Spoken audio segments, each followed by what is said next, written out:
ये साहब लोग तीसरा मोर्चा बनाए थे। कभी देवगौड़ा जी को बनाना चाहते थे, कांग्रेस ने एक समर्थन दिया, फिर गुजराल देवगौड़ा से समर्थन वापस लिया, फिर कहानी गुजराल जी को बनाइए, फिर सरकार गिरा दी। वो कहानी थोड़ी लंबी हो जाएगी, लेकिन लेफ्ट के बारे में बताता हूं कैसे पीठ पे छुरा भोंकते हैं। ये कह रहे थे ना कि मनमोहन सिंह की सरकार के साथ डीएमके था, बिल्कुल था, 10 साल था, ये भी थे। इन्होंने ऐन समय पे मनमोहन सिंह सरकार से समर्थन वापस लेकर के यूपीए की सरकार किस मकसद से गिरा रहे थे, ये बात आज तक समझ में नहीं आई। एक बात हो गई, उसके बाद लेफ्ट का सुपड़ा साफ हो गया भारत में। लेफ्ट बचा नहीं, लेफ्ट होता चला गया, लेफ्ट होता चला गया। अब एक बचा है, ये भी लेफ्ट हो जाएगा। एक ही बचा है ना। तुम आइडियोलॉजी कुछ होती है, आइडियोलॉजी अभी बता रहे, तुम्हारी आइडियोलॉजी, हमारी आइडियोलॉजी के खिलाफ कुछ कर रहे थे, हमने समर्थन वापस लिया। मत करो, ये तुम्हारी आदत ठीक नहीं है। लेफ्ट की आइडियोलॉजी अब समझिए। एक इनके कन्हैया जी थे, लेफ्ट से निकले सीधे कांग्रेस में टपके, ये इनकी आइडियोलॉजी है। ऐसी ट्रेनिंग आइडियोलॉजी की। आप थोड़ी सीरियस बात करते हैं जो देश में हो रहा है। आप एक बात समझिए, यदि आप जन मुद्दों से जुड़ करके संघर्ष की राजनीति तय करके सदन की सीढ़ियों तक नहीं पहुंचना चाहते, तो आप राहुल गांधी कहलाएंगे और थलपति के बगल में बैठे जाएंगे डीएमके को छोड़ करके। राहुल जी जब से राजनीति में आए हैं, आप देख लीजिए, कश्मीर से लेकर कन्याकुमारी तक उनके नेतृत्व में कौन सी सरकार बनी? उनके नेतृत्व में सरकारें नहीं बन रही, बिगड़ रही हैं। जहां जहां जाते हैं हार जाते हैं। मुझे राहुल जी से सिंपैथी है थोड़ी, मैं चाहता हूं देश का विपक्ष मजबूत हो। तो एक सवाल उठता, क्या यही विपक्ष रहेगा पूरे निरंतर भारत में? नहीं। 49 साल से ये बंगाल में नहीं आ पाए। 77 में आखिरी बार इनका मुख्यमंत्री था बंगाल में सिद्धेश्वर राय, कांग्रेस के। उसके बाद आज तक बंगाल में नहीं है। 2000 जब पहली बार ममता बनर्जी वहां सरकार बना चुकी थी, उस समय राहुल गांधी जी 3 बार चुनाव हुआ। कितनी बार कांग्रेस ममता के साथ लड़ी बंगाल में, कोई बता सकता है? तुम आइडियोलॉजी की बात कर रहे हो, कितनी बार तुम लड़े बंगाल में जाकर के कांग्रेस के साथ? तुम आइडियोलॉजी की बात करते हो, एक दूसरे को छुरा घोंप रहे हो और आइडियोलॉजी देश को समझा रहे हो। ये गलत है तुम्हारा।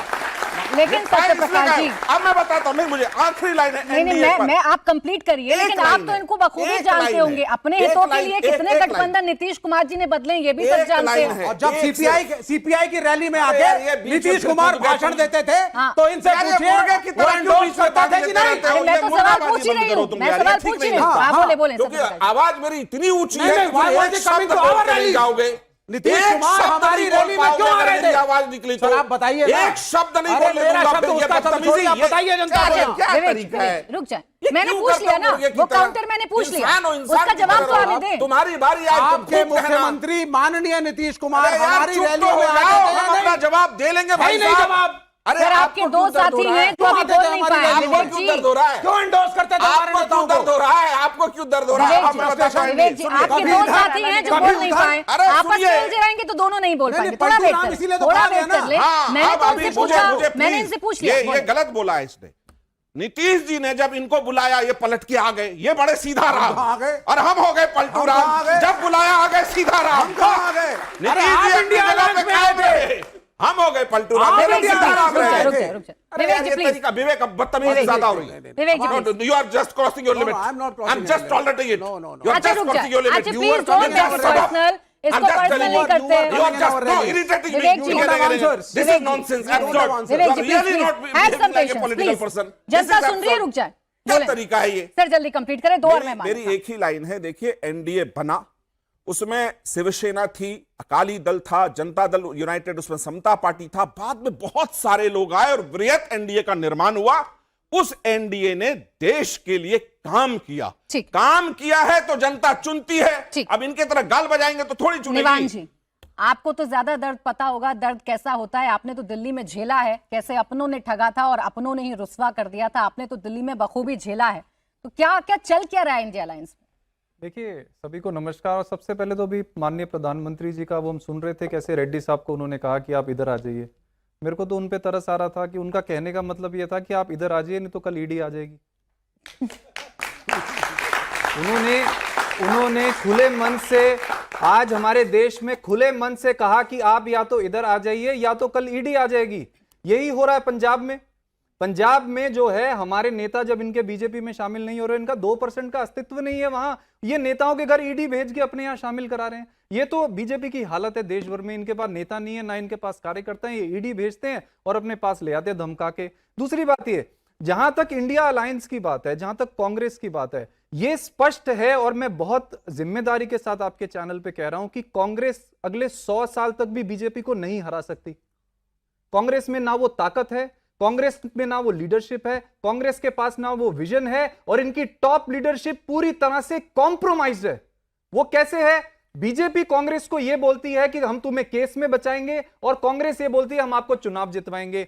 Congress is behaving like a supari gang. तो आपको भी बचा रहे थे, कांग्रेस, याद है कांग्रेस केजरीवाल जी जब जेल गए थे 2024 के तो लोकसभा सोनिया गांधी चुनाव थी में ना सुनीता बनने ने केजरीवाल झाड़ू के साथ। पकड़ लिया, आपके बीच में नहीं उस समय बोला। दोनों गले मिल रहे थे। आपके बीच में नहीं बोला, आपके बीच जब आपको बुरा लगता है ना तो आप मत बोलो बीच में। बोलिए हाँ प्लीज बोले बोले संजय ने पकड़ लिया झाड़ू कांग्रेस 2024 के चुनाव कांग्रेस में। काम कर रही है। अरे भैया छोड़ बोल दिया। के चुप तो हो फिर। चलिए बोलिए। तो बोलने तो दो। हाँ बोलिए बोलिए। तो चुप रहो ना। अरे बोलिए ना।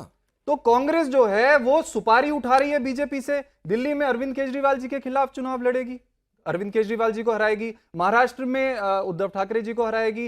पश्चिम बंगाल में ममता बनर्जी जी को हराएगी। बिहार में तेजस्वी यादव को हराएगी। कांग्रेस जो है वो बीजेपी की सुपारी गैंग की तरह काम कर रही है। और आज अगर देश में बीजेपी को हराना है तो बीजेपी की बी टीम कांग्रेस के अलावा कांग्रेस के अलावा एक कांग्रेस मुक्त अलायंस की जरूरत है, जो सीरियसली बीजेपी के सामने खड़े हो, जो बीजेपी को मुद्दों पे घेरें, जो उल्टे पुल्टे बयान देके बीजेपी को बचाने का काम ना करें, जो बीजेपी से ये पूछे कि आपने रोजगार क्यों नहीं दिया, जो बीजेपी से ये पूछे आपने स्कूल क्यों नहीं बनाए, आपने अस्पताल क्यों नहीं बनाए, आपने देश का इंफ्रास्ट्रक्चर क्यों नहीं बनाया, आपने हमारे युवाओं को इजराइल लड़ाई लड़ने क्यों भेजा, आपने कहा था कि काला धन वापिस आएगा, काला धन वापिस क्यों नहीं आया।